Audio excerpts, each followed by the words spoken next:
Ketika masuk ke dunia kerja, ternyata hard skill itu nggak cukup. Ada yang namanya soft skill. Ternyata ada beberapa basic soft skill atau soft skill dasar yang harus dimiliki oleh para pekerja, terutama ketika mereka itu masih pemula. Kira-kira apa aja soft skill yang harus dimiliki? Mari kita bahas hanya di Opsiana Podcast. Soft skill, sekali lagi gue ngebahas terkait soft skill. Buat yang belum tahu apa itu soft skill ya, soft skill itu adalah lawan dari hard skill atau kebalikannya lah. Dimana kalau hard skill itu adalah keterampilan yang berbau teknis, sedangkan kalau soft skill itu non teknis. Meskipun dibilang soft skill ini adalah skill yang berbau non teknis, tapi justru soft skill ini adalah skill yang tergolong sangat penting, terutama di dunia kerja. Kalau di dunia kerja itu, hard skill biasanya berhubungan dengan bagaimana caranya kita itu menerapkan kemampuan teknis yang kita miliki untuk membuat sebuah produk atau menyelesaikan masalah di tempat kerja. Tapi soft skill ini jauh lebih dari itu. Kalau di dunia kerja, soft skill itu berhubungan dengan bagaimana caranya kita berinteraksi, kemudian bagaimana caranya kita itu bisa survive di dunia kerja. Dan secara fakta di lapangan pun gak bisa dipungkiri bahwa mau sebagus apapun hard skill kalian, tetap kalian tuh bakalan kalah sama orang yang punya soft skill jauh lebih baik daripada kalian. Jadi sebaiknya kalau kalian itu pengen ngembangin hard skill kalian, diimbangi juga dengan meningkatkan soft skill kalian. Nah, di episode kali ini gue pengen ngebahas tentang beberapa soft skill dasar yang sebaiknya dimiliki oleh karyawan, terutama karyawan yang pemula atau baru memulai jenjang karirnya. Kira-kira apa aja? Setidaknya di sini gue udah ngerangkum 5 soft skill dasar. Kita mulai dari yang pertama. Yang pertama, yang paling penting adalah komunikasi. Komunikasi di sini adalah tentang bagaimana caranya kita itu bisa mengungkapkan apa yang ada di pikiran kita secara pasti kepada lawan bicara kita, sehingga yang dipahami itu sama dengan yang kita pikirkan. Komunikasi di sini ini ibaratnya masih komunikasi dasar aja, belum sampai yang ke public speaking. Tapi lingkupnya itu masih lumayan kecil, dimana komunikasinya itu antara 2 orang atau beberapa orang aja. Terkadang dalam komunikasi ini kita itu kesulitan memilih kata-kata yang tepat untuk mengungkapkan apa yang ada di pikiran kita, terutama dalam dunia kerja, sehingga ini sering menjadi kesalahpahaman. Kalau untuk karyawan pemula ya, biasanya kesalahan yang sering dilakukan adalah terlalu banyak diam, nggak berkomunikasi dengan senior. Diam itu adalah salah satu bentuk komunikasi juga, cuma kan maknanya itu berbeda ditafsirkan oleh orang-orang. Yang simpel aja, kalau seandainya senior mengajarkan kalian, kemudian mereka itu nanya, kalian udah ngerti, kemudian kalian diam aja. Mungkin saja senior itu menafsirkan bahwa kalian itu udah ngerti, makanya diam, atau kalian itu lagi berusaha memahami, sehingga mereka itu nggak pengen ganggu. Kalau memang kalian itu belum mengerti atau belum paham, sebaiknya jangan diam, tapi komunikasikan dengan bilang kalian itu masih belum ngerti, minta diulangi lagi sekali lagi. Selain diam, ternyata terlalu banyak ngomong pun tergolong komunikasi yang kurang baik. Kenapa? Karena kata-kata yang keluar pun belum tentu kata-kata yang tepat. Sehingga kuncinya di sini adalah memilih timing dan juga memilih kata-kata yang tepat. Kata-kata atau aksi yang tepat untuk mengkomunikasikan atau menghantarkan apa yang ada di dalam pikiran kita. Selain kata-kata ya, juga perlu memikirkan tentang bagaimana gaya berkomunikasinya. Perlu diketahui bahwa gaya komunikasi dengan teman kerja atau teman kantor itu berbeda dengan teman rumah atau mungkin sahabat dekat atau dengan pacar. Kalian itu harus benar-benar bisa membedakan hal tersebut. Jadi menurut gue sih gak masalah kalau kalian itu cara ngomongnya beda kalau di kantor dengan di luar kantor, gak masalah.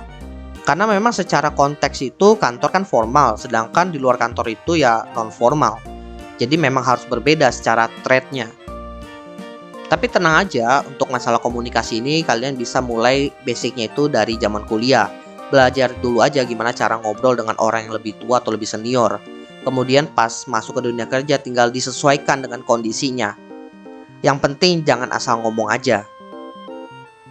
Lanjut ke skill yang kedua yang harus dimiliki oleh para karyawan pemula adalah kemampuan untuk bekerja sama dalam tim. Namanya juga kerja di perusahaan orang ya, artinya kita itu bekerja tidak sendiri, kita kerja dengan orang lain. Banyak pekerjaan-pekerjaan yang kita kerjakan itu tidak bisa diselesaikan sendiri, harus pergi ke tempat lain, ke orang lain. Karena memang pekerjaan yang kita kerjakan kebanyakan kolektif. Kalau sudah seperti itu, mau nggak mau ya kita harus berinteraksi dengan orang lain. Meskipun ya kita nggak kerja di kantor pun, kalau kita kerjanya freelance, kan kita dapat kerjaan dari orang lain. Ada kemungkinan dalam proses pengerjaannya itu kita harus bekerja sama dengan stakeholder yang lain atau mungkin dengan freelancer lain untuk bisa menyelesaikan masalah yang dikasih oleh klien. Tentunya kalau kita bicara soal kerja sama dalam tim ya, kita akan ketemu orang-orang dengan mindset yang berbeda, dengan cara kerja yang berbeda, dengan pendapat yang berbeda. Tapi disitulah soft skill-nya yang kepake, di mana kita itu bisa menggabungkan pola pikir yang berbeda untuk menghasilkan satu hasil yang sama, yang benar-benar diterima, yang produktif. Tapi kuncinya memang di sini cuma satu sih kalau kita bicara soal kerja sama tim, yaitu siap dan mau bekerja dengan orang lain. Udah itu aja. Lanjut, kita masuk ke poin ketiga, soft skill yang harus dimiliki oleh karyawan pemula khususnya adalah adaptasi. Nah, ini biasanya lumayan menjadi tantangan ya, terutama buat karyawan pemula yang baru lulus dari zaman kuliah. Ketika mereka masuk ke dunia kerja, mereka itu mengalami yang namanya culture shock. Dunia kuliah dengan dunia kerja itu kan berbeda banget. Nah, di sanalah mereka itu harus bisa beradaptasi. Tapi proses adaptasi ini atau skill adaptasi ini bukan cuma harus dilakukan ketika mereka itu baru lulus, enggak. Kalau mereka itu pindah kerja ke perusahaan yang lain, mereka juga harus bisa beradaptasi dengan perusahaan baru mereka. Kenapa? Karena setiap perusahaan itu punya culture yang berbeda juga, punya cara kerja yang berbeda juga, punya SOP yang berbeda juga, sehingga perlu melakukan penyesuaian terlebih dahulu. Tentunya dalam beberapa minggu atau 1 bulan pertama itu masih ada kebiasaan-kebiasaan lama dari perusahaan lama yang dibawa. Tapi perlu diingat ketika masuk ke perusahaan yang baru, kebiasaan itu sebaiknya dihilangkan kalau memang tidak sesuai atau memang merugikan. Proses adaptasi ini bisa dibilang sesuatu yang wajib dimiliki atau dikuasai oleh para pekerja kantoran. Kenapa? Karena ya kalau memang nggak bisa beradaptasi, ujung-ujungnya berdampak kepada kinerja juga, kinerja mereka, produktivitas mereka. Bahkan nggak sedikit juga yang tidak bisa beradaptasi dengan kantor baru mereka memutuskan untuk resign. Kalau seandainya tidak bisa beradaptasi dengan 1 atau 2 perusahaan sih masih tergolong oke lah, karena ya nggak semua manusia itu cocok di satu tempat. Tapi kalau udah kebanyakan berpindah-pindah tempat dan nggak bisa adaptasi juga, itu yang baru jadi masalah. Kenapa? Karena ya kalian itu nggak punya tempat pasti untuk bisa bertahan hidup. Dan ujung-ujungnya kalau kalian itu kebanyakan pindah, kalian akan kesulitan untuk menemukan tempat yang baru. Mungkin dari sisi kaliannya ada ketakutan, mungkin di tempat barunya masih belum bisa adaptasi, atau mungkin dari HRD-nya yang mempertanyakan kenapa kalian pindah-pindah mulu. Kalau memang karena kalian belum bisa beradaptasi kan dipertanyakan, memangnya kalau di kantor yang ini kamu bisa beradaptasi? Nggak ada jaminan kan, sehingga ya jadi pertimbangan juga untuk menerima kalian. Jadi soft skill adaptasi ini bisa dibilang sangat penting dan sebaiknya mulai kalian kuasai. Lalu yang keempat, soft skill yang lumayan penting juga yaitu problem solving. Nah, problem solving ini nggak berkaitan terhadap hard skill aja ya, karena masalah yang di kantor itu biasanya tidak berhubungan dengan hard skill melulu.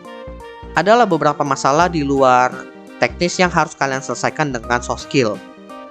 Biasanya problem solving ini skill setnya itu lumayan banyak ya, misalnya kayak riset, kemudian kemampuan berpikir kritis, kerja sama tim, komunikasi.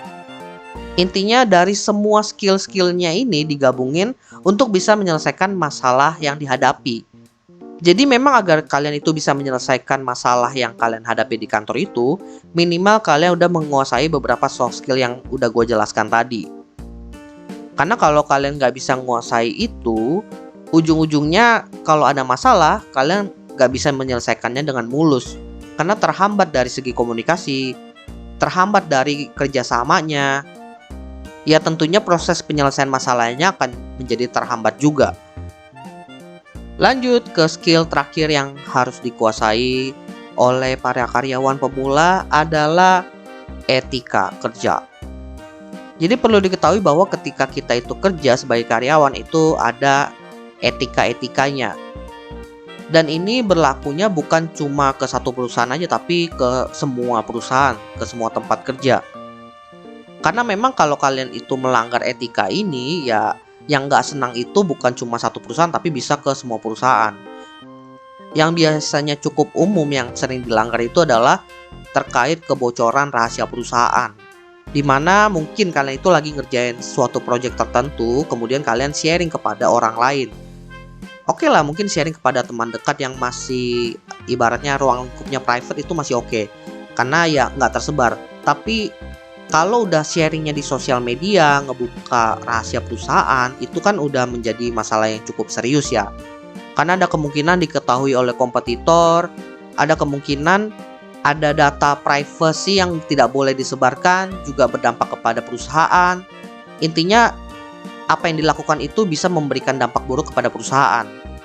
Etika-etika seperti ini bukanlah peraturan yang memang ditulis di dalam sebuah buku atau dipampang di pintu atau di tembok, bukan. Ini sebenarnya adalah norma-norma yang tidak tertulis aja, tapi wajib diketahui dan mungkin nanti akan kalian sadari ketika kalian masuk ke dunia kerja. Dampak dari etika ini juga bisa dibilang lumayan berpengaruh ya. Karena apa? Karena berdampak langsung kepada perjalanan karir kalian, bisa mulus atau enggak. Mungkin kalau istilah kerennya sekarang itu, orang-orang yang ngikutin etika itu adalah karyawan-karyawan yang punya attitude. Kalau sekarang kan banyak juga tuh karyawan yang tergolong attitude-nya kurang. Oleh karena itu buat teman-teman yang baru masuk ke dunia kerja, sebaiknya kalian mulai menyesuaikan diri dengan etika-etika sebagai karyawan. Oke, jadi itulah beberapa soft skill dasar atau soft skill basic yang harus dimiliki oleh karyawan, terutama karyawan pemula atau yang baru masuk ke dunia kerja. Tentunya untuk bisa menguasai soft skill dasar ini butuh waktu ya, dan butuh effort juga. Tapi bukan berarti hal itu menjadi hal yang mustahil, tentunya bisa.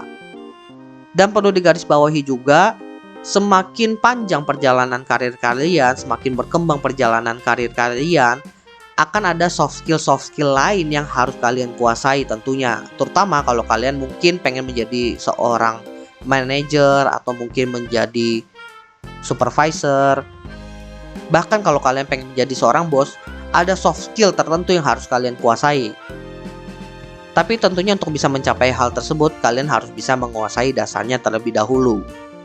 Dan balik lagi, mungkin penjelasan gue ini sedikit abstrak karena memang soft skill ini kan skill yang non teknis ya, skill yang tergolong keterampilan umum, sehingga memang dari segi penjelasan pun lumayan abstrak dan harus dirasakan sendiri ketika kalian masuk ke dunia kerja. Tapi bukan berarti hal itu mustahil. Ya bisa dibilang teori 20%, sisanya itu praktek lah, baru kalian ngerti. Yang penting kalian tahu dulu aja, udah cukup. By the way teman-teman, jangan lupa follow Instagram dan juga akun TikTok Opsiana Podcast di @opsianamedia, karena di sana akan ada konten-konten menarik dan juga yang bermanfaat buat teman-teman semuanya. Dan juga kalian akan mendapatkan update dari Opsiana Podcast kalau nantinya ada episode terbaru yang rilis. So, jangan sampai teman-teman ketinggalan sama update-nya. Dan terakhir, jangan lupa juga untuk follow atau subscribe Opsiana Podcast di platform kesayangan teman-teman. Dan nantikan konten-konten menarik dari Opsiana Podcast nantinya di sana. Oke, gua rasa itu aja. Thank you buat teman-teman yang sudah mendengarkan. See you next time di episode Opsiana Podcast lainnya.